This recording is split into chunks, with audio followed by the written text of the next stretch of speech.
Já adianto para vocês que eu não sou engenheiro, não vou digitar código nenhum aqui, tá? Vou tentar passar para vocês mais ou menos uma visão da demanda artística, que é fazer um mapping.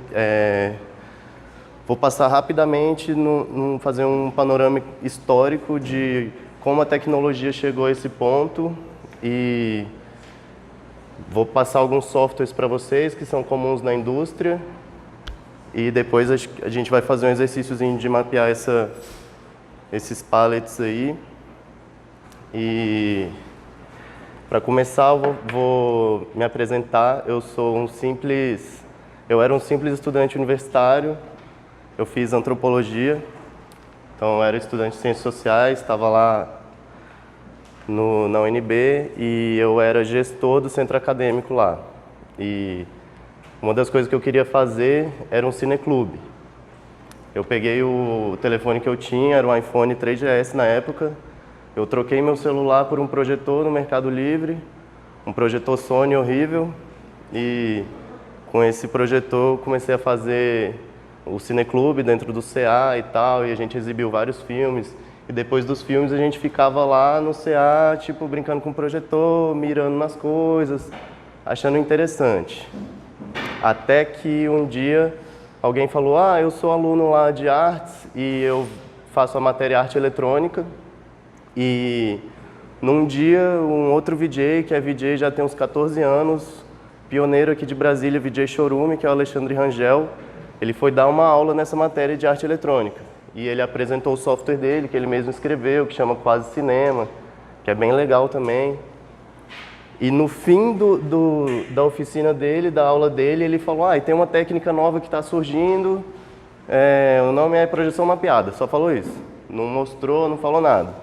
Aí alguém chegou no CA enquanto a gente estava com o projetor e falou, tem esse lance aí, projeção mapeada, você já ouviu falar? Aí eu nunca tinha ouvido falar e botei no Google, e quando eu botei no Google, o vídeo que eu assisti foi esse aqui, ó. Eu botei lá no CA mesmo, projeção mapeada, aí saiu esse vídeo.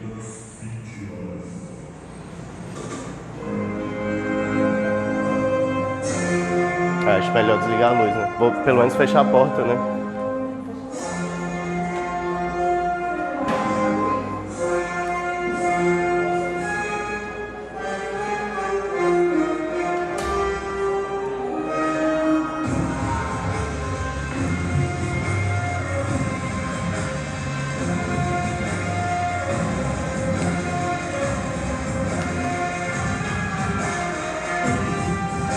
Tá, daí eu vi esse vídeo aí e no instante que eu vi esse vídeo eu tive certeza de que eu queria fazer isso aí pra minha vida. Tipo assim, não tinha a menor chance de eu não fazer isso aí.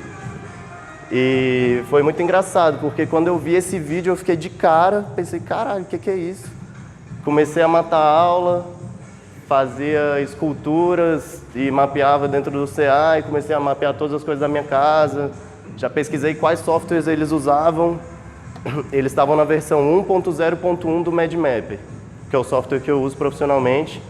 E eu já baixei o demo e fiquei mapeando as coisas lá em casa. Uma semana depois, o responsável por esse mapping, que é o mesmo responsável pela abertura das Olimpíadas do Rio, que é o VJ Espeto, veio para Brasília dar uma oficina gratuita de 2 dias na Funarte.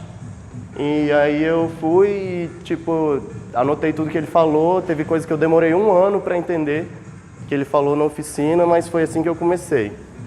Queria perguntar quem já teve contato com videomapping, quem já fez, qual o contato que vocês tiveram, se ninguém nunca ouviu falar, como é que vocês são, assim, tipo... Nunca nem vi.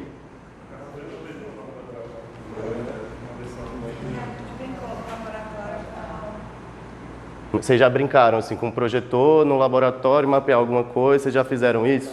A gente fez uns vídeos e tentou mapear uma caixa. Eu brinquei já um pouco antes também com Open Frameworks, mas era um negócio que você tinha que ficar ajustando toda hora o mapeamento. Pra mim, a usabilidade foi... Open Frameworks, né, que é a linguagem de programação. Alguém conhece algum software de mapping, assim? Já teve contato? Tá, então tá. Videomapping, gente, é o controle da paralaxe do vídeo. É você ter um vídeo e lidar com o vídeo como se fosse uma textura que você transforma e coloca o vídeo fisicamente em cima dos pontos que te interessam. Tá? Eu vou passar um breve histórico da tecnologia, rapidão mesmo para a gente não perder muito tempo e já ir para a prática, mas onde tudo começou, né? Começou na criação da luz. Essa foto aí foi a primeira vez que alguém pagou para eu ir fazer uma festa fora de Brasília, né? Alguém pagou minha passagem, eu fui fazer, essa festa foi demais. Eu comecei na rave, né? Isso é uma festa rave, e a foto tirada bem do centro da lente do projetor, né? E a questão é a seguinte, gente, são os nossos sentidos. Nossos sentidos são as portas de acesso ao mundo, né? O que a gente vê, o que a gente ouve, definem não só o mundo pra gente, como define também quem nós somos, né? Define, enfim, a nós mesmos. E desde os pitagóricos, por exemplo, existe essa inquietação sobre a relação entre o que a gente ouve e o que a gente vê, né? Os pitagóricos falavam que os olhos são feitos para a astronomia e os ouvidos são feitos para a harmonia. Então, existe uma longa história né, tem até esse vídeo do Donald que eles falam sobre os pitagóricos, né, que eles mostram a harmonia musical e a harmonia matemática, né? E então isso foi uma questão para muitos pensadores, né? Em 1590, alguém construiu essa máquina que eles denominaram color organ. Essa imagem é de 1725, é esse monge, Luiz Castel, e é uma máquina, é um aparelho que produz luz a partir de notas musicais. O de 1590 não tem registro imagético, mas esse de 1725 está aí para representar, né, esse esforço de fazer máquinas que, tipo assim, produzam luz, produzam coisas que a gente pode ver a partir de ondas sonoras, né? Para os românticos, o Goethe falava que a música é arquitetura líquida, que a arquitetura é música congelada. Quando ele olha para um prédio, Goethe falava, né, que ele já imagina um ritmo, ele já imagina uma harmonia ali com relação àquela arquitetura. E aí a gente já vai pular para o século XX. No século XX, a relação entre o que se vê e o que se ouve se tornou uma obsessão, certo? Surge a fotografia, a sequência de fotografias, as pinturas se tornaram músicas e as músicas se tornaram pinturas, né? A gente tem aí, ó, o primeiro plano sequência da história, que é dos irmãos Lumière, que é isso aí, ó, um trem chegando na estação. E isso era tipo uma atração de circo, gente. A pessoa entrava numa tenda e essa tenda ficava tudo escura, e em uma das paredes da tenda, assim, ó, eles projetaram o trem chegando na estação. Então as pessoas na época, quando o trem ia chegando, elas se assustavam, né? Era uma novidade. Então esse é considerado o primeiro plano de sequência da história. E aí tem esse movimento Color Music, que é o expoente é aquele pintor Kandinsky, que ele se inspirou nesse concerto que está tocando aí do Wagner, ó, e pintava quadros que tinham ritmo. Ele falava, né? Inclusive, ele nomeava as obras de pintura dele como concertos, né? Movimento 1, 2, concerto 1, 2, 3, 4. Ele nomeava assim. Então, são obras do movimento futurista, né? Aí a gente já tem o cinema experimental. Isso é 1924. Teve uma exposição um tempo atrás no CCBB que tinha 1000 materiais disso, do início do cinema, do início da computação gráfica, né? Aí, para dar mais um exemplo de uma máquina, um aparelho semelhante àquele que a gente viu do Color Organ, essa mulher, Mary Hallock Greenwald, ela desenvolveu esses dois aparelhos, um que é tipo um color organ também e outro que é para tocar gravações, e ele também tinha visualismo, né, para dar um exemplo de mulheres também na história. Aí tem esse cara que é o Thomas Wilfred, que criou essa máquina Clavilux em 1930. Ele era tipo um musicista famoso e o pai dele era um fotógrafo que tinha um estúdio. Então ele meio que juntou as duas coisas e criou essa máquina cujo sinal era mais ou menos assim, ó. Aqui, como a luminosidade está baixa, a gente não vai ver muito direito, mas é mais ou menos assim, ó. Era tipo isso aí, ele ia tocando as notas, ó, e ela ia gerando feixes de luz. Clavilux. Ele propôs que a luz, a manipulação de luz, fosse tratada como uma oitava arte, que também fosse igual à música, igual à pintura, que também existisse essa arte de manipulação de luz, né? Isso em 1930. Aqui um exemplo de um eletrodoméstico Telecolor. A pessoa colocava o disco para ouvir e já produzia visualismo também, né? Para você ver, vocês não dão nada pela visualização do Inamp, né? Aí, ó, o esforço que deu para chegar até aí, né? E aí tem o movimento estético de visual music, né? Que também é no início da computação gráfica. Olha o filme, ó, Sim Sound. Né? Música para agradar os ouvidos e os olhos, ó. Aí, criação de moods, né? Como é que é essa palavra? De humores pelo olho, né? Sim Sound. Aí vou dar um... Ó, da Mary Butte, né? O nome dela. Aí, como é que era?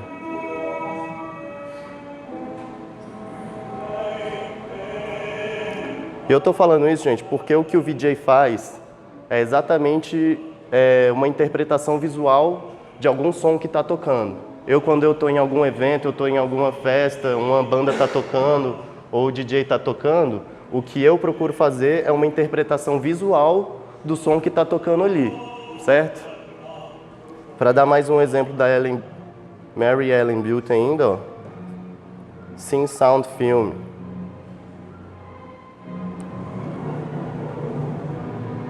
Sincronomia número 4.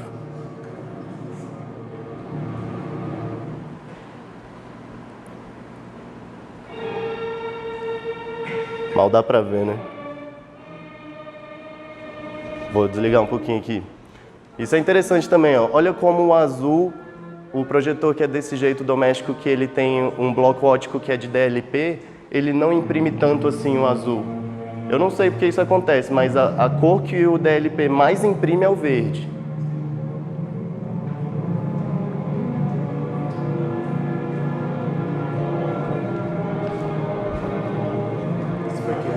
Isso aqui foi 1937.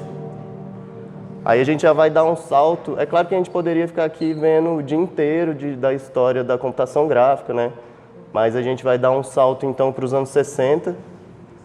Esse aí é o John Whitney, que esse é realmente um dos pioneiros, né, da computação gráfica. Ele inventou uma máquina que pegava luz e manipulava. Esse tipo de vídeo ele fez demais para introdução de filmes, para logos, para TV.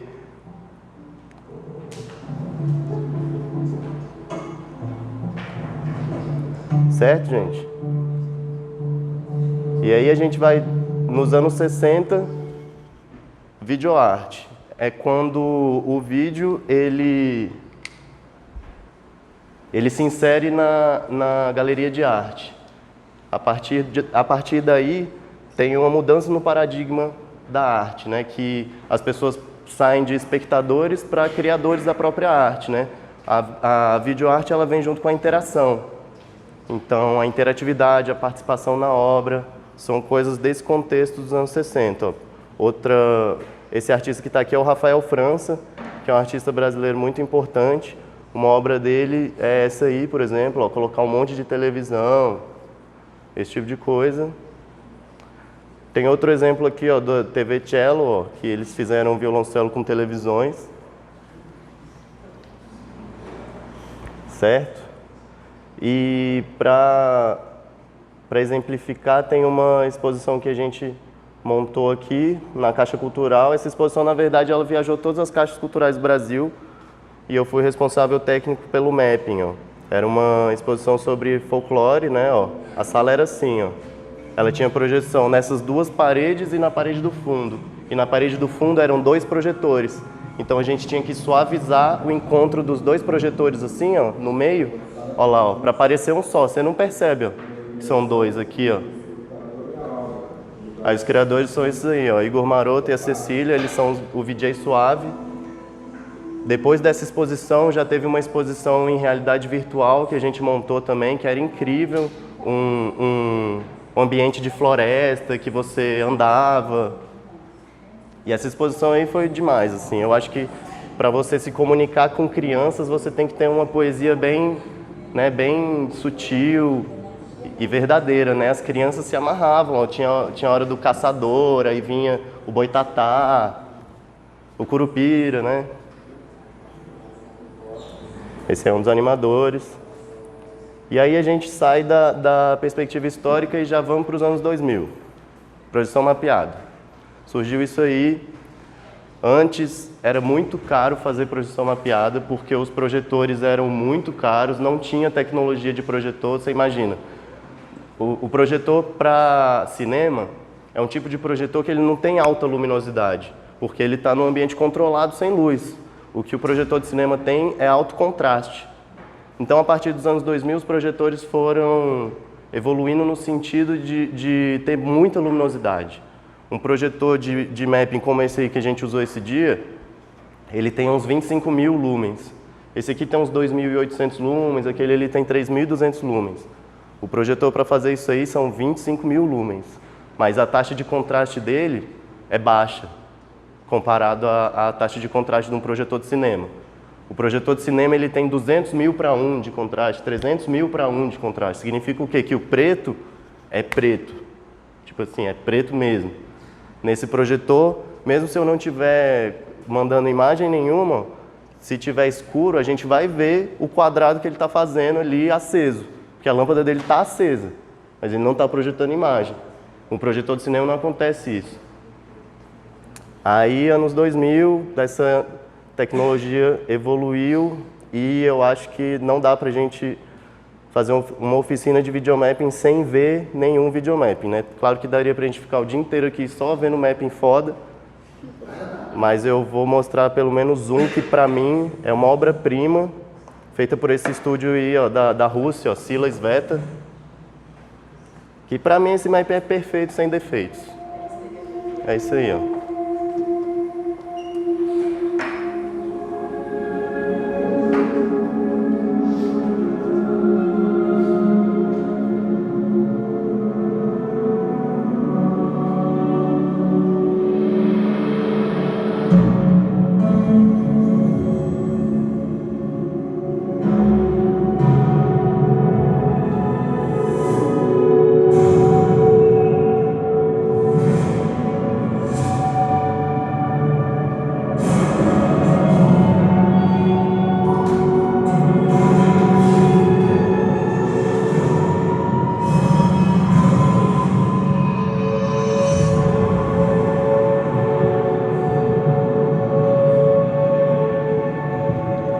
Isso aí que eles estão representando é o Lago dos Cisnes, né? É a obra de balé clássica russa. E esse mapping é perfeito, velho. Tanto em animação, a trilha.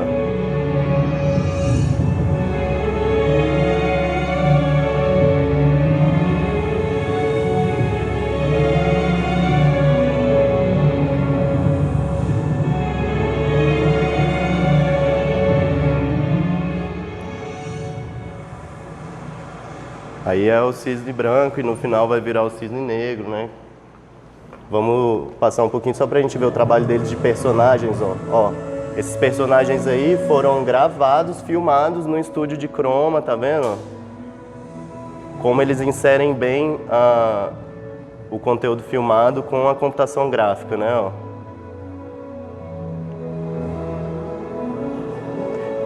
E vamos ver também um que é tipo o padrão internacional, assim. Tem esse festival em Budapeste, que é o IMAP, que é um dos principais festivais de videomapping do mundo. E vamos dar uma olhada no vencedor de 2017, ó. Olha a escala do negócio, velho.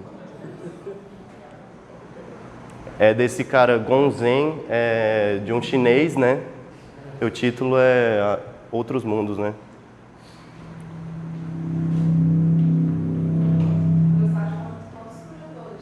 Cara, isso aí são uns 25 projetores. Aí quando você se inscreve, qualquer um pode se inscrever para esse tipo de festival. Quando você se inscreve, já tem o modelo 3D do edifício, já é tipo, a guia já é certa para todo mundo, porque ele não vai mapear cada obra. Ele entrega a guia, todo mundo elabora o vídeo em cima daquela guia e aí ele só executa lá no servidor deles. A pessoa muitas vezes nem tá aí, ela só manda o vídeo. Existem diversos festivais no mundo inteiro. A principal premiação do mundo é da Bauhaus, né, que é o Weimar, que fica lá em Weimar na Alemanha, e é uma premiação de 15 mil euros. O ganhador desse mapping aí, ele ganhou 12 mil euros. Tem também o Circle of Light na Rússia, que também tem premiação. Tem um festival de 1 minuto, só mapping de 60 segundos, que é o One Minute Mapping no Japão. Então tem gente que realmente visa isso, né? Visa as competições internacionais.